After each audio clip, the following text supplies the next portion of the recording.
Assalamualaikum warahmatullahi wabarakatuh. Perkenalkan, nama saya Sri Dimasuti, NIM A1E1190006 dari kelas R002 pada mata kuliah Manajemen Konseling Sekolah dengan dosen pengampu Bapak Dr. Akmal Sudja MPD dan Bapak Arfan Yusra SPD MPD.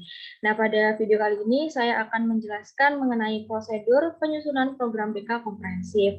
Jadi dalam penyusunan program BK komprehensif ini yang pertama yaitu kita harus menyusun rasional atau rumusan dasar pemikiran tentang urgensi BK dalam keseluruhan program yang ada di sekolah.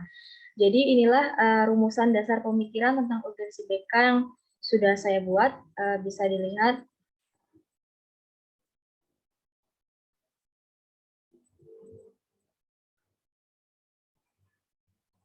Kemudian prosedur penyusunan program BK yang selanjutnya yaitu dasar hukum.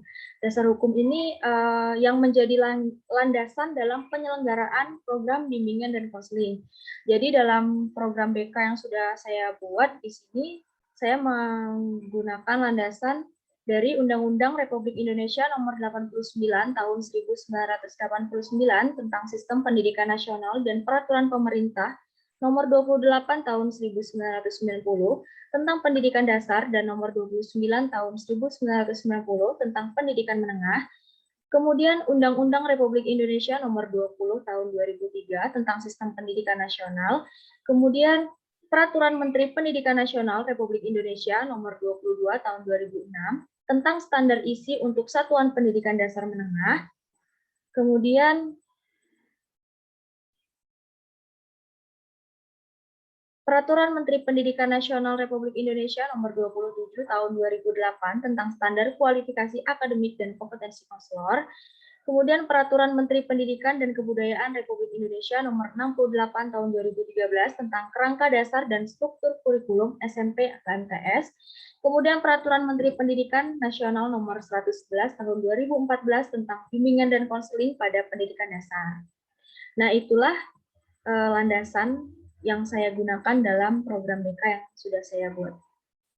Kemudian dalam prosedur penyusunan program BK yang selanjutnya yaitu visi dan misi. Pada semester 2 kemarin saya menggunakan atau menyebarkan instrumentasi pada mata kuliah instrumentasi dalam konseling 1 itu di SMP Negeri 11 Kota Jambi. Jadi di sini adapun visi dan misi dari SMP Negeri 11 Kota Jambi, visinya yaitu berprestasi, berkarakter yang dilandasi iman dan takwa, serta unggul dalam kompetensi akademik dan seni menuju insan mandiri yang dijiwai oleh nilai-nilai budaya luhur bangsa. Kemudian adapun untuk mencapai visi tersebut, SMP Negeri 11 Kota Jambi mengembangkan misi sebagai berikut, yaitu melaksanakan pembelajaran yang efektif untuk mengembangkan daya pikir, kalbu, fisik secara optimal. Kemudian melaksanakan pengayaan untuk mempersiapkan siswa yang unggul dalam kompetensi akademik, kemudian melaksanakan kegiatan ibadah dan keagamaan lainnya sesuai dengan agama yang dianut peserta didik, kemudian mendidik siswa berbudaya lokal Jambi untuk memperkuat budaya nasional serta memiliki daya saing global, kemudian menumbuhkan dan mengembangkan pola pikir dan tindakan yang mencerminkan budaya mutu dan akhlak mulia dalam kehidupan sehari-hari, kemudian melaksanakan pembinaan berbagai bidang olahraga sehingga siswa itu memiliki daya fisik yang sehat dan tangguh, kemudian menyelenggarakan dan memfasilitasi kegiatan yang mencerminkan pengembangan seni budaya bangsa, kemudian melaksanakan pembinaan kegiatan penelitian ilmiah remaja yang kreatif, mandiri, dan kompetitif, kemudian melaksanakan pendidikan kecakapan hidup guna menciptakan insan yang religius, mandiri, kreatif, dan kompetitif. Kemudian yang terakhir yaitu melaksanakan pembelajaran seni tari, seni karawitan, dan seni panggung yang berbasis budaya Jambi.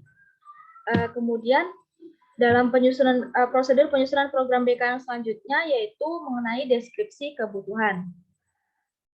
Jadi deskripsi kebutuhan di sini adalah hasil dari olahan instrumen yang sudah saya gunakan pada mata kuliah instrumentasi dalam konseling 1 kemarin.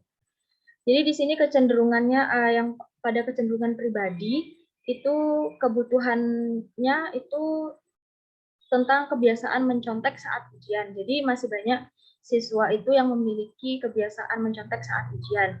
Jadi simpulan kebutuhannya yaitu kemampuan menghindari kebiasaan mencontek saat ujian. Kemudian ini bisa dilihat pada kecenderungan pribadi ada beberapa poin. Kemudian lanjut ke kecenderungan sosial. Itu masih banyak siswa yang sulit untuk mematuhi tata tertib sekolahnya. Jadi simpulan kebutuhannya itu kemampuan siswa dalam mematuhi tata tertib yang ada di sekolah. Kemudian lanjut ke kecenderungan belajar.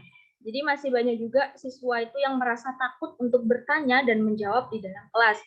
Jadi simpulan kebutuhannya itu adalah memiliki keberanian bertanya dan menjawab di dalam kelas. Kemudian pada kecenderungan karir. Nah, masih banyak juga siswa yang merasa bingung dalam memilih kegiatan ekstrakurikuler yang ada di sekolah tersebut. Jadi simpulan kebutuhannya itu adalah memiliki kemampuan untuk memilih kegiatan ekstrakurikuler. Kemudian lanjut ke prosedur penyusunan program BK yang selanjutnya, yaitu mengenai tujuan program BK. Jadi tujuan program BK yang saya buat di sini itu berdasarkan dari hasil olahan instrumentasi yang sudah saya lakukan pada mata kuliah instrumentasi dalam konseling 1 kemarin.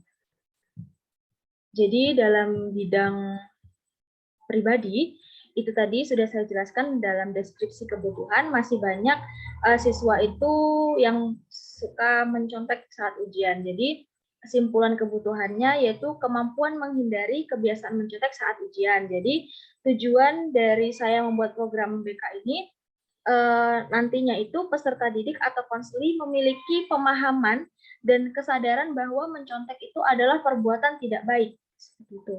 Kemudian peserta didiknya juga agar bisa memahami penyebab dan dampak dari perbuatan menyontek serta mampu untuk menghindarinya. Kemudian pada bidang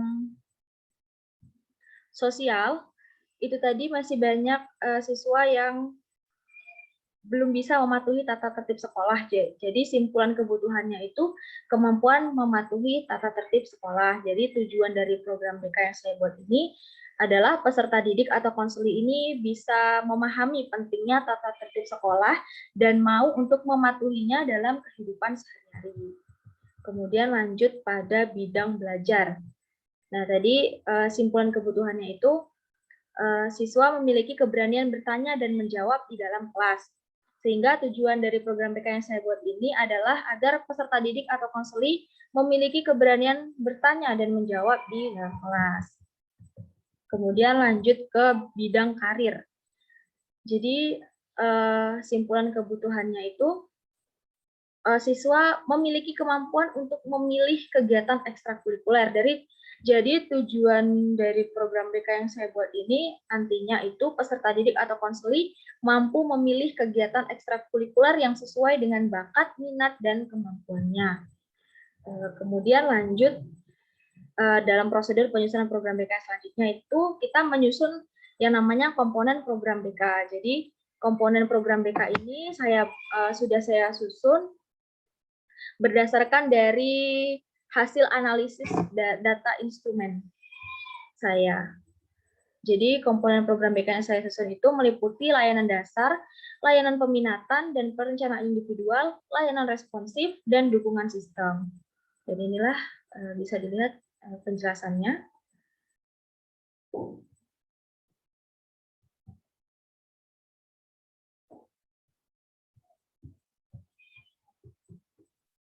Nah, lanjut ke prosedur penyusunan program BK yang selanjutnya, yaitu mengenai topik layanan bimbingan konseling.